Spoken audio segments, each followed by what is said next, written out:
Kinong ikai ki badan hapo kasyatri jong ka Meghalaya SSA School Association ne ke MSSASA ha ka khat phatari unai tung kilarai ban syong ban samit ha additional secretariat parking lot hadin ke jing menti ke sarkar ban pelat ya tulap basan banai jong ki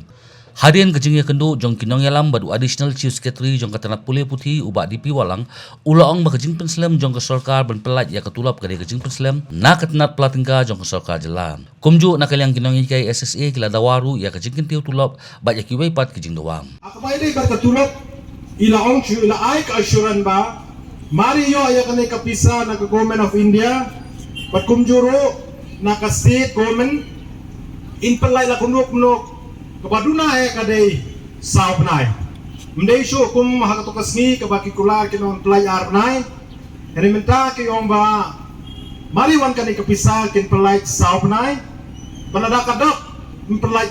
baro san banay kata kalong ka asuran ka ba na kaliang jong additional chief secretary isa DP walang II hakapaya de baka pending salary jongi ito para no hikay SSA kumno bisneo hakapaya de bat kani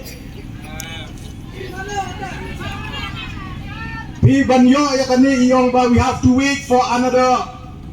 up hado bandakut dunay banay kaya kabahi sir, walang ipatip siya yung banda ka education department ngiladip na iya kabadon kam handai kabasa mentakalong hapo state finance department padila oro yang iba i commissioner secretary jong ka finance department i Dr. Vijay Kumar Imdon siya ni parala sipit janmi insawan bakin sa siyong meeting biyang lano bakin pelay tingin simya karay jong be a collective decision bakat bampadla banray ko finance department ya kani kapisa kabakibat ngin siyang bay hangli na maladalik pay sa yiro ngin done banbam day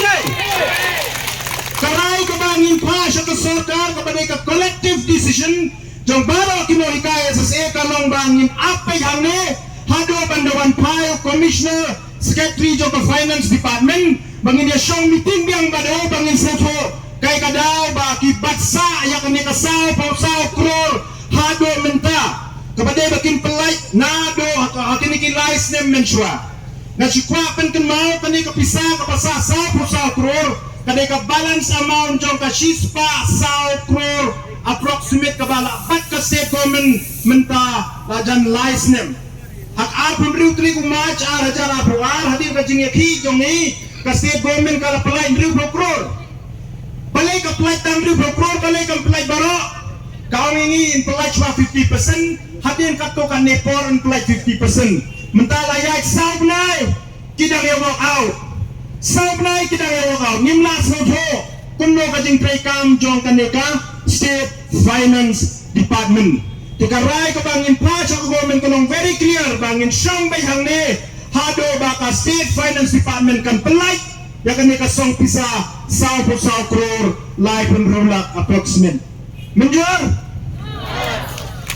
dan dapat menjual penidak berkebayar ketirang bangi yang menjual banyak sa banyak apa yang ne hado baka state finance department kan pelai ya ka 100 crore life and rolak semua yang itu gicing jubab jang ka sarkar semua piman mga barangay kinahikai niya dan ko nandai habangi lagi yo kikon yo ini mei dia jingbam ho ni jubab kuno yang ho yen ni junong em yang be hoy handai dalawan padi ni klem tin ni le meling yang ola ya punong di dai nem dai ka sarkar ko ju haman makino yang lam jumi ni le kan dui sarkar ka sayang be jumi up dai nem dai nagatagada sarkar nagababurong gipi nyamla suban up ya gani gajing pen up si pen up ila thak banam nila angat pila penap yang gibro si kata banutasan benai nila angat ndai men kinang bala aying jumi giwan bala mentaga sigila say ni haban ay bainang iyo ban bam ndai ni san benai la jandam riyo benai hai kata gabay nang gabamang ni latre ni umat brot panwan hang ne mentaga si daga bangi hat bantan kaliang nang ni mantay mentan hi dan ni wei nang hikai bayat huyanga yang pipimis ngasi ti yang ngatiapang nagadabang attention pandang syuk kikon sangat dan la syuk kuno bansai gini kikon hadu balik kuno idan gihmen jeni gibi isnei habakut kira gihmen hatu karena kita gihmen jeni kilawan isnei ini ke sarkar kini di babadi ke finance department kidan lagi jong kikon kini ki minister bidang buram jingi buram koi kidan lagi jong kikon habagi kon jong kikipan ki ngatarai bakin kenang pendu ki ai ya kata gajeng dan kam kikon tengah dekat padi ke sarkar bahkan siau bengirungi